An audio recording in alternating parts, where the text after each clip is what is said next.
আমি তাপস সরকার আছি।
আছে এবং এইখান থেকে আমরা যদি চাই এখান থেকে মাইকে কথা বলতে পারবো, এবং আবার আমি যদি এখান থেকে চাই বন্ধ করতে পারি, এবং চেয়ারম্যান যদি মনে করে যে আমি এটা পুরো বন্ধ করবো সেটা করতেই পারে।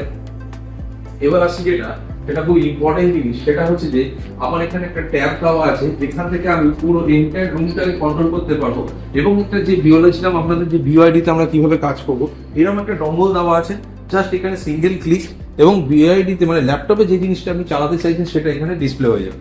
এছাড়া এই বিওআইডিতে আর একটা অ্যাডভান্টেজ আছে, আপনি এখানে দুরকম মোডে কাজ করতে পারবেন। একটা হচ্ছে ধরুন আপনি চাইছেন যে আপনার ল্যাপটপ থেকে আপনি কিছু প্রেজেন্টেশন দেখাচ্ছেন, ওই সময় যদি আপনাকে অনলাইনে একটা মিটিং করতে হয়, আপনি কি করবেন, অনলাইনে মিটিং করার জন্য আমার এই ডঙ্গলটা যেহেতু লাগানো আছে আপনার ল্যাপটপের সাথেই, তার জন্য সুবিধা হচ্ছে কি আপনি চাইলে লোকাল ক্যামেরা, মানে আমার এই যে ক্যামেরাটা লাগানো আছে সেটা যেমন ইউজ করতে পারছেন, সিমিলারলি মাইক্রোফোনও ইউজ করতে পারবেন। তার মানে কি দাঁড়ালো, আপনার ল্যাপটপে একটা ক্যামেরা তো অলরেডি প্রি ইনস্টল থাকে, এবং আপনি চাইলে ভার্চুয়ালি মানে ওয়্যারলেসলি এই ক্যামেরাটাকে ইউজ করতে পারছেন।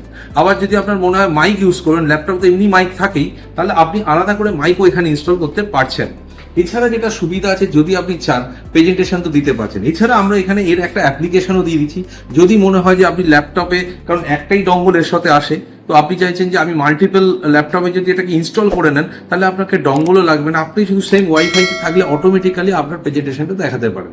তো এছাড়া যেটা আমরা করেছি সেটা হচ্ছে যে একটা ম্যাট্রিক্স টাইপের আমরা যেরকম একটা কন্ট্রোলিং দিয়েছি, যেটা আমাদের নিজস্ব একটা বানানো অ্যাপ্লিকেশন, যেখান থেকে আপনি চাইলে বিভিন্ন রকম মানে ডিভাইসগুলোকে কন্ট্রোল করা, সাউন্ডের ভলিউম বাড়ানো কমানো। এছাড়া আপনার যদি মনে হয় যে পরবর্তীকালে যদি এরকমও হয় যে ধরুন আপনার এখানে রুমের লাইটগুলোকে কন্ট্রোল করা বা এই প্যানেলগুলোকে অন অফ করা, এই জিনিসগুলো কিন্তু এইখান থেকে সম্ভব। তো আমরা এখানে যদি ধরি আমি পিটিজেড ক্যামেরাটাকে আপনাকে দেখাতে চাইছি, ধরুন আমি এখানে পিটিজেড ক্যামেরায় ক্লিক করলাম। এবার যদি অভিককে আমি বলি যে পিটিজেড ক্যামেরাটাকে একটু খুলতে, দেখুন আমি এখানটা চাইলে পিটিজেড ক্যামেরাটাকে আমি ডান দিক বাঁ দিক করছি, অটোমেটিক্যালি আমার মতো করে আমি প্রিসেট করতে পারছি। এবং আমি যদি মনে করি যে এখান থেকে পুরো ক্যামেরাটাকে কন্ট্রোল করবো, তাহলে কি হচ্ছে, ধরুন কোনো একজন গেস্ট আপনার কথা বলছে,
জাস্ট ক্যামেরাটাকে চেঞ্জ করলাম, তখন ক্যামেরাটা ঘুরে যাচ্ছে। এবার এইভাবে আমরা প্রিসেট করে রেখেছি, তার জন্য আমার ক্যামেরাটা এদিকে ঘুরছে।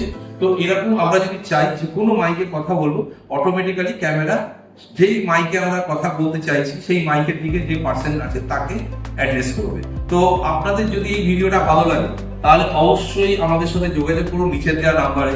এবং আপনারা যদি মনে করেন এই ধরনের অ্যাডভান্স লেভেলের কোনো কনফারেন্সিং সিস্টেম বানাতে চাইছেন, তাহলে অবশ্যই আমাদের একিনের সাথে যোগাযোগ করুন। একিনের টিম আপনাকে সবসময় সাহায্য করবে। Thank you so much. যদি ভিডিওটা ভালো লাগে তাহলে লাইক সাবস্ক্রাইব করতে ভুলবেন না, আর নিচের দেওয়া বেল আইকনে একবার ক্লিক করে রাখুন, তাহলে কি হবে নতুন নতুন ভিডিও আপনারা অবশ্যই পাবেন। আমরা একিন সবসময় একটা নতুন এবং নিউ টেকনোলজির ওপর কাজ করে এবং সবসময় আপনারা জানেন সলিউশন প্রোভাইড করে। তো এই সলিউশনটা যদি ভালো লাগে অবশ্যই শেয়ার করতে ভুলবেন না। Thank you so much.